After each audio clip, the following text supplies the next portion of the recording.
Every damn day. Hello, everyone. It's Jerry at the Fledge, and welcome to Season 2, Episode 17. And I'm changing the format a little bit. I'm getting right into my guests. So today on the show, we have Lynn, the founder or co-founder of The Village, the founder of The Advocates, and the co-host of Merica 20 to Life. And it's our Martin Luther King Jr. Day conversation. So right on. Thanks for having me. Yeah, how's your day going so far? It's just starting, so we'll see. Yeah, we'll see. So let's kind of talk about maybe the good, the bad, and the ugly of Martin Luther King Day, and how do you feel on this day? It's odd. It's like a day that it's almost like we talked about this earlier about kind of these days that people celebrate, and that's the only time they live the day or live the mindset of the day. And so today, for people who are actually involved in this fight constantly, to live up to MLK's dream or what he has stood for, it's kind of aggravating watching how people celebrate this day, and then the other 364 days of the year they're just out here kind of perpetrating the exact issues. So that's really my point on it. Like, it's aggravating. Do you have like a routine that you do on this day? Is there a way that you celebrate it at all, or? For the last 2 years, I've been down there. So either right before or right recently, I've been going down to Florida for the winter over the last 2 years. So after the last 2 years, I went actually to MLK's home, where he grew up at, and just went through the museum there and so on. So that's my own little thing, like the big celebration aspect of it. I just try to learn from what his teachings were, listen and really pay attention to what he was going through at that time. I mean, we can't forget that he was assassinated for the movements that he was on. So I go there and try to just kind of breathe in what he was breathing and feel that energy down there. So that's what I've done over the last 2 years. It's the first year in the last, again, 3 that I haven't been down there. Right. It's obviously an important day, right? We should celebrate him. We should mark different, milestones, what's happening year after year. It's a day to reflect, but also people call it a day of service, right? It's the day that you get out and do your service. Yeah. And, I was thinking about this on Christmas. We're here, Punks with Lunch is here. We're distributing food, and whether it's the 25th or the 26th or 27th, all that work still has to be done. Facts. What do you think? People need this, though, right? I don't necessarily know that I do. I think that that's the point. I don't necessarily need this to be a day of service. I think that if people literally lived his existence, what it was while he was on this earth, it wouldn't be a day that's the day you get active, or that's the day you give back, or that's the day you fight injustices. That's the problem. I feel like, for me anyways, it's actually these days, that oppressors like get a day off of being called out, and this is that day that they get to stand up with all of us and act like everything's okay. Just over the years since I've really been paying attention, and I'm 40 years old now, but I didn't pay attention all the way up until I was about 34, 35 to really what was going on. And I started to witness it and watch it and really start to understand like how people move. And maybe some people do need this day. I'm somebody who works constantly to live up to that. And so this day doesn't, again, what I see on this day is a lot of people that shouldn't be in the positions they are, representing that they live by the MLK way. And so it's aggravating. I don't know any other word to use. It's upsetting. And I guess at some point in time we may go to this conversation, but I know the first MLK dinner I went to, my son was being, had been asked to come there. They had just taken me at Lansing Catholic, and they had this whole conversation, and Lansing Catholic had tried to suspend him and all these things, and they invited him there to the MLK dinner at the Lansing Center. And then the very first thing they did while we were there is stand up for the national anthem and played it. and had somebody sing it. And I just thought how hypocritical that was, that on MLK Day, during an active, peaceful protest that's going on, young and old alike are involved in this, and it's a national thing, that we would come here and just go completely against that movement, almost like crossing a picket line. And we invited these young men to come here. So like our table, which was me and the 4 boys and some of their families, was the only table that didn't stand. So you guys kind of made us all like, it just, again, and then they had people up on the stage who were actively oppressing the Black community as we sit. It was just really a shame. It was shameful. And I wouldn't expect it to be any different this year. So I'm looking forward to seeing tonight what they do as far as that goes. Yeah, I remember the press picked up on that, in particular, that you guys didn't stand during that event. And I don't know why anybody would have expected you to. I mean, that's why the kids were there. They were protesting in a peaceful way. And again, stand up, sit down, shut up, get in your place, all of that. This is the only day that people acknowledge racism. I mean, it's not the only day, but it's like the only day when people put out the quotes that MLK stated. And, you see people who are actively oppressing folks every other day of the year sharing quotes. And you can see on their Facebook pages, like the comment sections, people be eating them up for it, and there's a lot of people who have said, leading up to today, if I see you doing that and I know that you're 364 days out of the year oppressing folks, I'm calling you out. So like, it's necessary, I think, for us to really stand in our truth on this day, rather than fake and act like everything's okay and just stand up on stage and act like we're all good. And if you don't mind, that's a theme of yours, right? Mm-hmm. You're not going to let the bullshit get in the way. You're not going to let the oppressor stand up for a photo op. You're not going to let that same old way just keep happening. Right.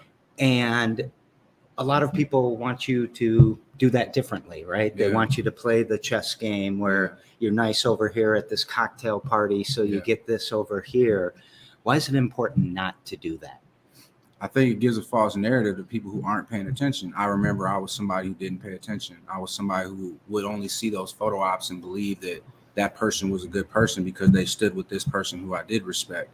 And so I feel like at every moment of your day, we're on every damn day, like every single moment, you have to be protecting your influence and protecting your presence in the community. And if you are somebody who's willing to stand with somebody to further their agenda while their agenda is hurting the same people you stand with, that's a dangerous aspect. So we've seen that over the last couple of years. Like, that's one of the things that I think is so important to recognize, is there's a new form of oppression that employs Black people in order to hide inequities. Like, we're going to be very inequitable, but we got our Black people doing it to you. So it's just still a line that kind of forms along, like financial and like the poor people of the world in the community are ones who are just disposable to these folks. So as long as we allow Black folks in our community or in our room, to crack the whip on the other Black folks or other poor white people or poor people, then we're okay. We're equitable, and that's just not true. And so if I stand with you while you're doing that because optically you want to look good to the community that you care about our people, I'm using my influence for bad, and I just don't believe that that's where I want to be at personally. Yeah.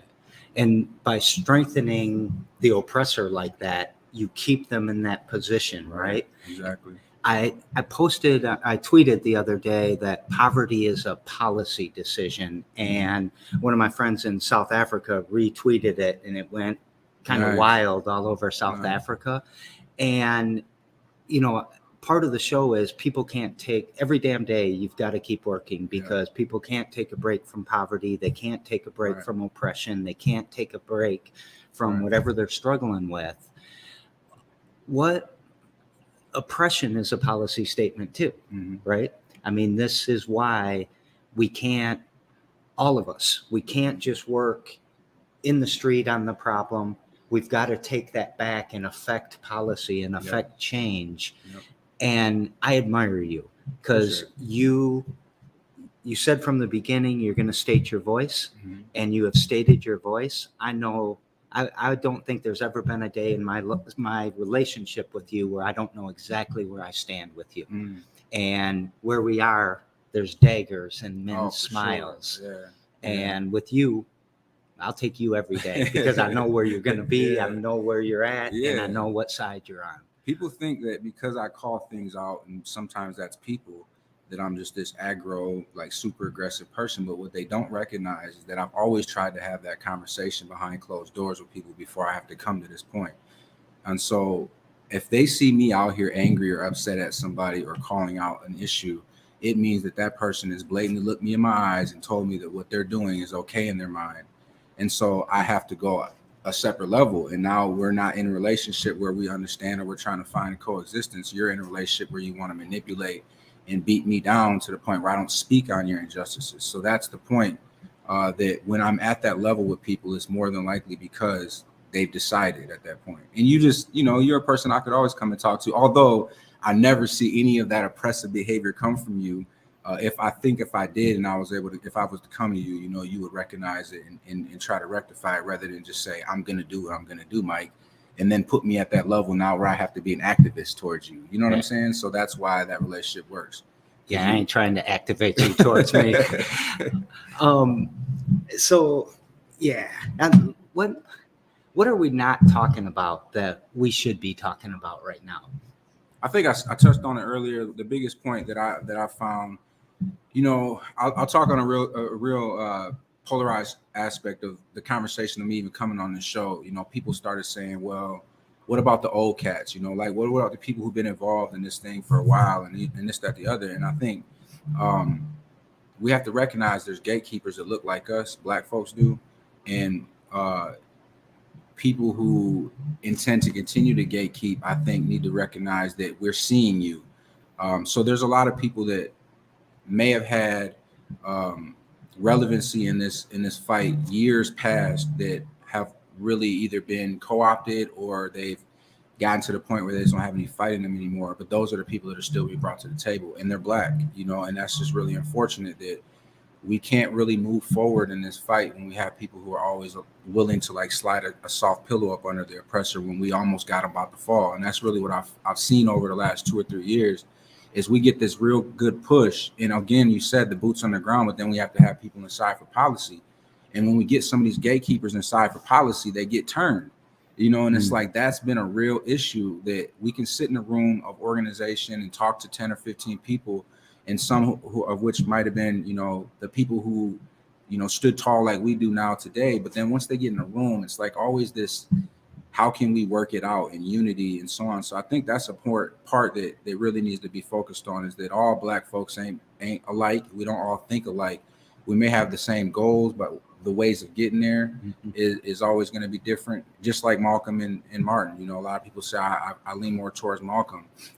But I think I'm in the same realm of both of them in the aspect that I believe in peaceful protest, but also I'm about any means necessary. So I'm kind of, I will go either way it takes to get to our end up goal. But there's a lot of people who aren't willing to really fight that battle.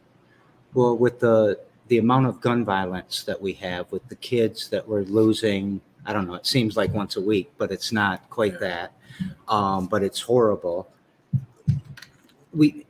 It's got to be all means necessary, right? We need every tool in our toolbox that is productive, not the ones pulling us back, but the ones moving us forward. What do you want to speak on gun violence? Yeah, I mean, it's a situation that we're eating the processes that have been in place for years and years and years, and now we don't like the way it tastes. Like, ultimately, they've been defunding our community for years and years and years. These kids just feel hopeless out here in the world, and hopeless means you drive down the street at 110 miles an hour. You don't comb your hair. You might not do certain things that you would see in a person that's normally moving through the world healthily. We're seeing a lot of that right now, and then everybody's like, well, I don't understand why. But then when we go to put solutions into place, you put the same solutions you've had in play for 40 years, which is more policing, still not putting funds in where they need to go. You're still not showing young people that they're loved and cared about. You're still on some punitive damage and locking everybody up. So these are, what I watch is, you had made a statement at the commissioners meeting that, again, was, just amazing. You were talking about like people's perception of me. And sometimes we're not trying to change the world around us. We're trying to be the change and so on. And I'll let you quote that. But The world around us has a certain formula for fixing all things, and it's what they feel comfortable with, and we don't never step out of that way. So therefore, our gatekeepers continue getting offered, offered a space in the room or space at the table to continue with the same dysfunction that's happened forever, and we just change is something that we just aren't used to. And I think with advanced peace, and just to talk on that real quick, that's what stood out to me, is that it is a change. It's different. It's not talked about as in we're going to get the same individuals who we've always worked with and just give them a different program. One of the reasons why it's so special is that we want to go to the affected area, hire those people to do the work, because that's what's never been done. Yeah. We never go to where they're affected and say, all right, you got felonies, you got this, you got that. You're a person who nobody wants to be around because they think you're aggressive and dangerous. Let's give you a job and have you actually fix give the solution to the problem. And so when that came here, I thought that's what we need to be doing, because that's what I had already been doing. But then when the powers that be got in the way, they was like, oh, wait a minute. We don't feel comfortable with those people. So let's put our comfortable people in place. So that's just what it is with gun violence. It's the same thing. It's just we're doing the same things over and over again, expecting different outcomes, which of course we know is insanity. But if you look back 20 years ago, when I was in the streets, I would have been 20 years old, even 25 years ago. When I was in the streets doing the same things these young men are doing, if you look back at LSJ, and you can do this, you can go back to archives. We have the same headlines from 25 years ago that we do today. And the only thing that's changed is the date. But the same solutions are being brought forward. The same arguments from the people down on the streets to the people up top in the administration. They were making the same arguments. They were giving the same response. And so I look back to a day that I was very familiar with because I was involved in something that was in the newspaper. And I look back and that situation was there. Reverend Stone was fighting with Hollister about changes, and he was making changes without speaking to the people. And then there was also a stabbing at Everett. I look back to that the same time frame 25 years later, and the same things are in the newspaper. So that the only thing I can think is that we're just not looking for change. We're not doing anything different. So how can we expect a different outcome? See, and when I talk with people about gun violence, you can tell whether they've been involved or not, because the way they look at the causes, the way they look at the solutions are grandiose in a lot of ways. And, I'm a big advocate for getting the kids involved, the kids on both sides, the shooters, the victims, everybody, because at the end of the day, they know the cause, they know some solutions. And if we try to buy a solution from Boston or San Francisco, it's just not going to work here because the causes are different. The people are different. How can we engage with how do you, how do I? Well, yeah, sort of. I don't pick sides. I think that's the one thing that we have to really understand is that every shooter is a kid or individual. And I don't pick sides. And that's one thing that I see that's very dangerous is when people pick sides of a conflict and somebody says, well, you're right and you're wrong. And they don't always look at the behind the scenes. Like we always talk about arguments that happen. And I was saying that before, like people will see me come out against somebody and they're just like, Mike's just unreasonable. Here he comes coming after somebody else. But there was like 50 days of argument before that. And all you seen was the door slamming, me yelling, and then I'm the bad guy in that situation. So in every conflict with gun violence, it's the same thing. We don't know that kid that shot that kid hadn't been being told he was going to be killed for 30 days. And then, he tried to resolve it. And so if you're not digging into that and you're just picking a side based off of whatever rumor you're hearing, you can't be successful in this gun violence intervention. You have to be able to look at this from a non-biased perspective and just really try to pull them apart, regardless at that point, pull them apart and then start working back how you can to stop the conflict from happening and ending in gun violence. And a lot of people don't do that because it's always a right wrong. Whoever's the shooter is the wrong person in a lot of people's minds. And I don't look at it that way because I was involved in this stuff. And I recognize that a lot of times I wasn't wrong. I may have used the wrong tool to protect myself or whatever the case is, but I was right in my mind about why I was doing what I was doing. If we're not searching that out, you're going to have a whole lot of people that are involved with this that aren't really paying attention to what's really going on. So that's what I do. I look at both sides and I don't pick a side. I just try to figure out how we stop that violence. You said something. They had been maybe talking about it for 30 days leading up to the shooting. I I indirectly know Elijah Brooks, Mhm. who was shot last week on 700 block of Penn. And I went back and I looked at his Facebook page. And on Christmas Day, he said, "Y'all don't understand how hard it is to stay alive out here. I bet I'm not alive for 30 more days," or something to that effect. Yeah. And he was dead within 2 weeks of that. Yeah. Um, The signs are out there. People just don't look for them. And even when they see them, they don't understand how to deal with them. And I know what that means. And I've been in that position where I felt like I wasn't going to live for a couple more days. So I understand all of that. And you're right. It does take, you can be involved. And this is what I see over Lansing is that if you have a felony, you're automatically prerequisite to work with gun violence. That may not be that type of felony. It could be a drug offense. You could be a user. You could be somebody who just breaks in houses. You need to be directly involved with people who understand gun violence and understand dealing with people surrounding that, because it's a special thing, and not special good, but it's a special talent to understand what that means and how that goes. So when you're working, well, let me say something real quick. I don't think any of these kids were ever born to be a shooter. Mm-hmm. That when they were in their crib, you couldn't look them in the eye and say, "Oh, he's going to be a shooter." Right. We did this to them. Mm-hmm. We as a community, we as a society, we as a judicial system, we do this. Mm-hmm. And so when I saw the kid who shot Elijah, and thinking, look how young look at that baby face, look at how young he is. And I mean, no disrespect to the families that are harmed by this. But I did look at him and think, how the hell did we do this to him? And I take a lot of heat when I ask people, or I tell people, this is your fault too. Yeah. Oh no, I raised my kids right. And but let's also think of it from this perspective, that's just an accusation at this point.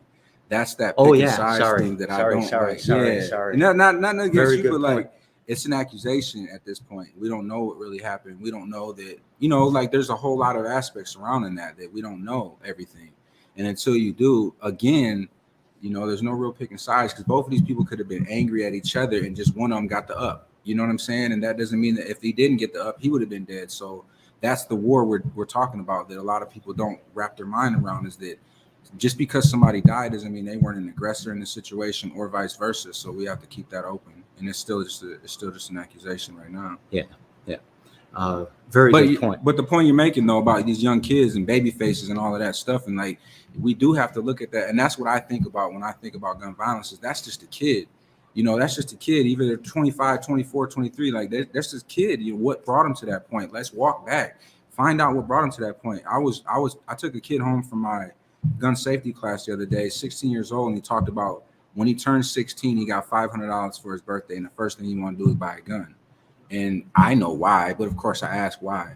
And he says, because everybody's got them, and I don't want to be killed because I stepped on somebody's shoe, or because they think I like their girlfriend, and every beef is turning out into that. This is a 16-year-old telling me that. This is the world he's living in right now. So like, that's the type of life that these young people are living in. And then when an incident happens, we immediately go to guilty, unguilty, or guilty, and then victim, instead of like surrounding ourselves and why did it get to this point? Where do we miss as adults? In this issue. And a lot of those issues, Facebook is like a diary to all of this stuff. If you really look back, you can see where this thing either started at between these two arguing, and then it got to this point, and then now it's like been a thing where they're going back and forth with each other. And so it's just a lot, man. Yeah. Snapchat too. People love how that disappears. Yeah, that's a big one. Yeah. I think about, what are the options? What's the options for that 16-year-old? Yeah. Because you can say, well, that's not going to be good for you, or that, but you ain't protecting them. So let me tell you, not you. Yeah. Let me tell you, when I was a kid, I was 17 years old. I just came home from the youth center. I got waived to adult court, and I came home. I beat all those charges, and I came home, and I was like, I want to get my life together. I want to go back to school. The problem was I hadn't been to school since 9th grade. And I was 17 now. I went to Everett. I spoke to, I believe her name was Miss Johnson at the time. And she was like, well, you just don't have enough credits to graduate. That was a turning point. That was a point when, if she had to help me, I might not have gotten to the next 4 incidents that I got into of trouble. So there's always a turning point when young people, when they realize like, I don't want to live this life, but who's there? Where's the support system at that moment? And are you available? So I always try to just be available. I may talk to a young man like for months and months and months, and he's talking to me about all the gangster shit nonstop, like, yeah, such and such, and all of that. And I let him do it.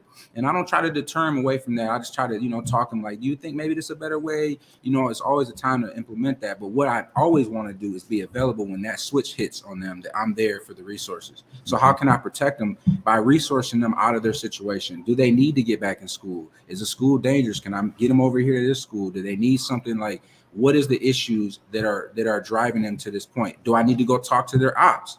Is there an op that you worried about? Like, are you saying that I can't go to this school because these people are trying to kill me? So then maybe I can use my influence and find who's close to that opposition to get them to stop wanting to kill you. There's all those levels of this thing that we can do to help and protect. But ultimately, it's an every damn day job and every minute job, honestly, because it just doesn't stop. And we can have an agreement today that one Facebook like or post or, somebody said something could turn into something, the next day. So it's just an everyday thing. Yeah. But I think to ultimately answer your question is be available. If you're as somebody who has influence with that young person, when they're ready to change, you have to have already created that environment that they feel comfortable coming to you to get the resources, whatever they need, but you got to be available. You got to be available to them. And you got to be available on that first day. Yeah. Because as soon as you say, no, I'm not talking to you, you're a shooter. They're going to say whatever. Now you're disengaged and you'll never form that relationship. That's it.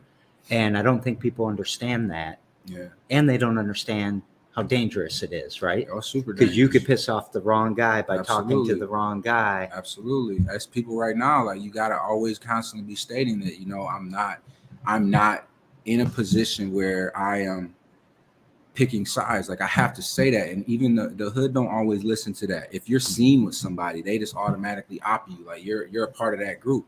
So you have to constantly be like showing that I'm a part of trying to make sure all of you all live. That's just always my motto. I want to see you live. That's it. I don't care about y'all's beef that y'all got. I just want to see you live. And you got to constantly be telling both sides that, because right now at this point, it really is death by affiliation. It doesn't matter if you're involved or engaged. Family members are getting shot. Like, it's death by affiliation. So it's a lot of work to show that I'm here for all parties, and I don't look down on them. And that's something that a lot of people do, because I was them, and I understand what just help and resources somebody loving you can bring you to. Look at myself. I was the 15-year-old, 20-year-old shooter. I was an idiot out here. And then I got to a point where I changed my life and was able to draw back on my morals.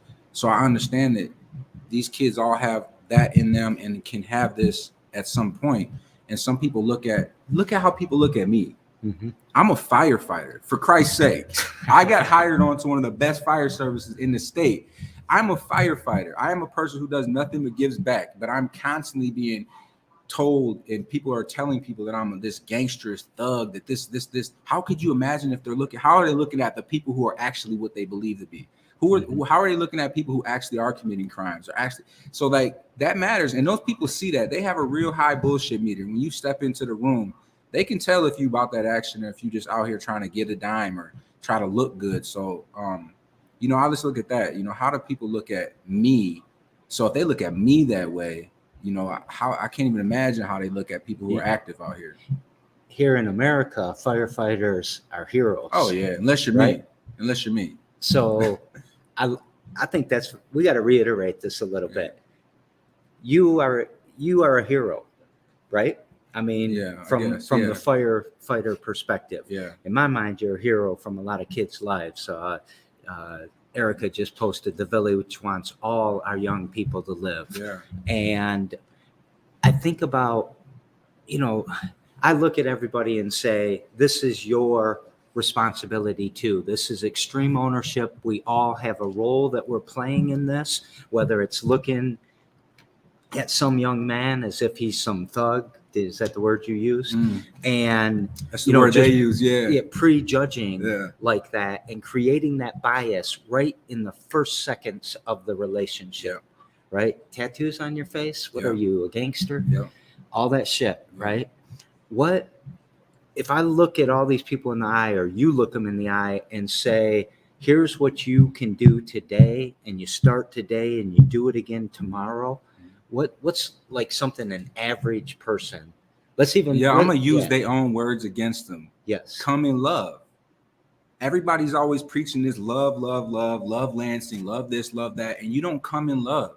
You don't come in love. You come with all of your judgment. You come with all of your speculation, and then you live and move on that. So if you're gonna do something, come in love, and love will make you look deeper than what you see on the surface. Love will make you forgive. Love will make you walk with somebody.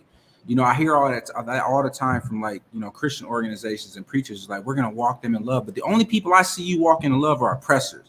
That's the only time that is ever action item and actually done, is when I see you walking with the Andy Shore, who's oppressing and pressing and pressing. And then when you're asked why you do that against the Black community who is harming, you say, well, we walk everybody in love, but you don't walk those kids you see as thugs in love. So that's what I would say, is live your truth. Live what you say. If you say you walk with love, then do that with everybody. There's not a person who's a shooter or a gangster. They're in a circumstance, and this is how they've worked themselves out of that circumstance and may work themselves into a worse one.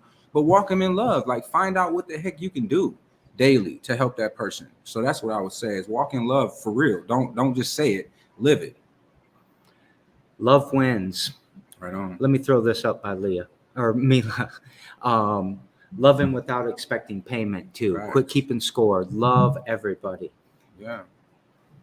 What did we forget to talk about? Oh, I mean, there's so much, man. As I far know as you got a lot MLK of Day things on goes, your we chest. broke Yeah. out a lot of other stuff, but I would say to the people to watch the oppressors today. MLK is that day when all the oppressors stand on stage, and Black folks alike will coddle them and you know, forgive all things that they've done throughout the rest of the year. I would say watch the oppressors today. I think somebody named in there Sheriff Wigglesworth. Now, you know, all of the conversation that's been surrounding him over the last couple of days, and he's a part of the MLK Commission.